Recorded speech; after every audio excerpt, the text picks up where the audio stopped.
جب یہاں پر اس طرح کا سیاسی ماحول جب تک ہوگا کہ سیاسی ورکرز کو اٹھایا جائے گا اور اس کو چرس کے پرچوں میں اندر کیا جائے گا، بالکل اندھیر نگری ہے جس کا جہاں پر جتنا بس چلتا ہے وہ اس کا اتنا ہی مس یوز کرتا ہے۔ تو کیا مطلب یہ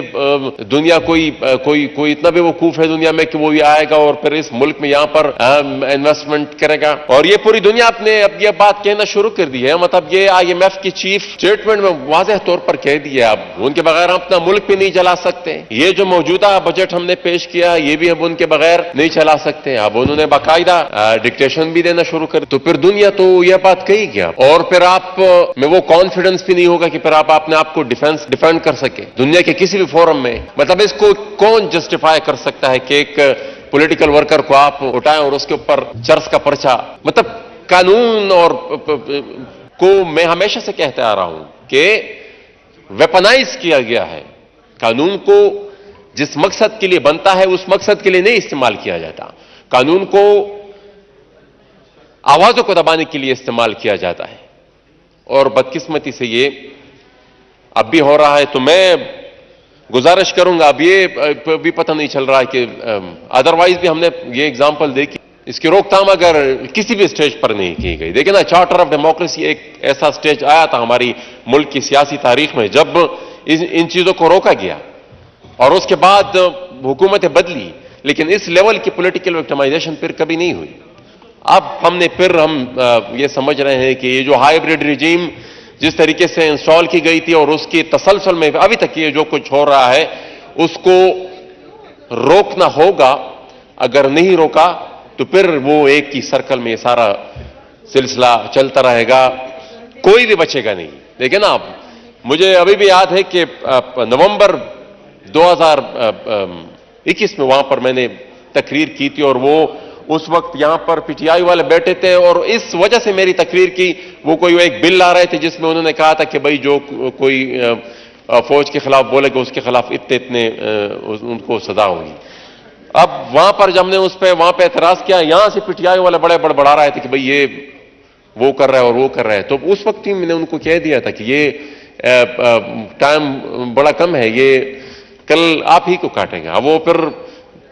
پریکٹیکلی سب کچھ دیکھ لیا۔ تو یہ مطلب اس کو روکنا ہوگا کسی نہ کسی سٹیج پر۔ معیشت بھی تب یہاں پر آج کل چارٹر آف اکانومی کا بہت زیادہ کی بحث ہو رہی ہے، لیکن اکانومی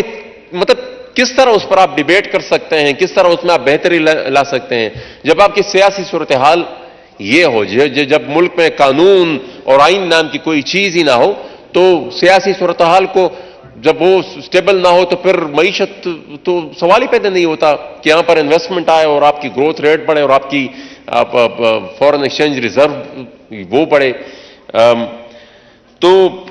باقی وہ جو یہاں پر لا اینڈ آرڈر کی سچویشن ہے، میں کافی تفصیل میں اس پہ بات یہ بجٹ جو فگر ہے اس پہ کرنا چاہتا تھا کہ کیا کیا سچویشن ہے، لیکن میں اس پہ کیونکہ یہ جو حالات میں دیکھ رہا ہوں آج صبح جو ہوا اس کے بعد میرا دل نہیں کر رہا کہ اس پہ میں بہت زیادہ کچھ تفصیل میں بولوں، لیکن یہ ضرور کہوں گا کہ ساتھ ہی ساتھ یہ جو لا اینڈ آرڈر کی سچویشن ہے اس میں وہ بھی دن بہ دن بگڑ رہی ہے، اور وہ میں اس اسمبلی میں پہلے دن سے جب میری تقریر تھی اس سے لے کر آج تک میں تسلسل سے یہ بات کرتا رہا ہوں کہ لا اینڈ آرڈر کی سچویشن دن بہ دن بگڑتی ہے۔ اب کوئی بہت بڑا سانحہ ہوتا ہے تب ہمیں پھر جا کر کبھی یاد آ جاتی ہے، ایک آدھ نیشنل سیکیورٹی کی میٹنگ یہاں پر لائی جاتی ہے، اور اس کے علاوہ ایک دن سے زیادہ نہیں، وہ بھی صرف ایک دن اس پہ بحث ہوتی ہے، پھر باقی خیر خیریت۔ تو ڈپٹی اسپیکر صاحب آپ کا بھی علاقہ آپ کو بھی پتہ ہے کہ الیکشن آنے والا ہے، اور الیکشن کمپین آپ کے لیے کتنی مشکل ہوگی، پھر ہمارے لیے کتنی مشکل ہوگی۔ بالکل میدان جنگ ہے، اور وہاں پر باقاعدہ ایک کنونشنل وار کی تیاری کی جا رہی ہے، اور بدقسمت یہ ہے کہ جو مین اسٹریم پاکستان ہے وہ اس پورے عمل سے بالکل غافل ہے۔ تو یہ تو یا دو چیزیں ہیں، یا تو ڈیلیبریٹلی وہ سپیس دی جا رہی ہے کہ بھئی یہ علاقہ کسی اور کے حوالے کر دیا جائے، آرڈر کی سچویشن ایسی ہے کہ وہاں پر کوئی انویسٹمنٹ کرتا نہیں ہے، تو پھر وہ ٹیکس ایگزمپشن کا جس مقصد کے لیے دیا ابھی تک تو وہ فائدہ لوگوں نے اٹھایا نہیں ہے۔ تو یہ جو ہے اس سال پورا ہو رہا ہے تو اس میں بھی ٹیکس ایگزمپشن دینی چاہیے، وہ اس کو ایٹ لیسٹ 10 سال تک تو مزید بڑھانا چاہیے۔ اس میں ہم نے امینڈمنٹ بھی جمع کرا دی ہے، اور ساتھ ہی ساتھ یہ جو سی پیک روٹ ہے یہاں پر غلام خان بارڈر جو ہے وہ ایک سب سے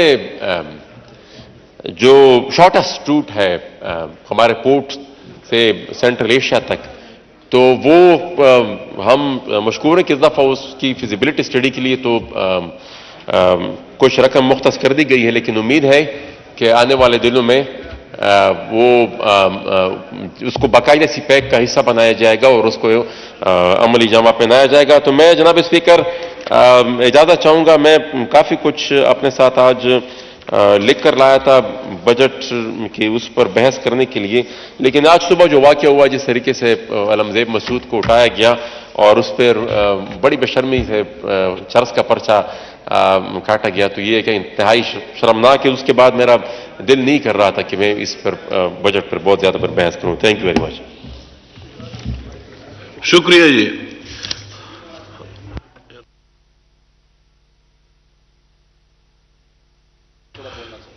جی ریاض مزاری صاحب جی۔